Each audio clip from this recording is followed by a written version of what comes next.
Dagupan in Dagupan. Ito yung kalagayan ng baha ngayon dito sa Dagupan. Ayan, nakakagaan pa naman ang lahat na ng klaseng sasakyan. Pag nasabayan talaga ng high tide ang baha dito sa Dagupan, talagang ganito. Ito talaga yung itsura nya. Yan, naglalakad tayo.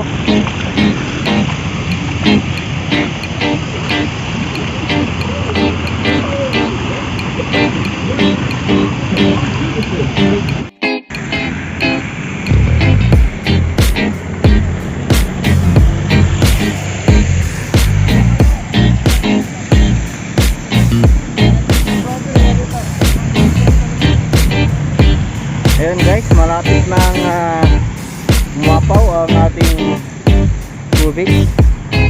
Nandito po ngayon sa tulay ng Dagupan sa may Perez Boulevard, Dagupan, Pangasinan. Isang Agos. Diretso to hanggang sa dagat. Yeah. Yung tubig na nanggaling sa ibang mga barangay.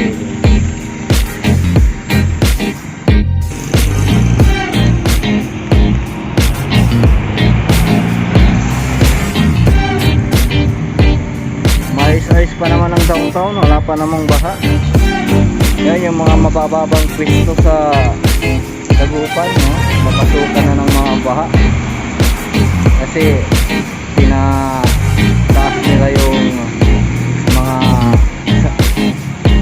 daan, so umaba yung mga nasa pwesto.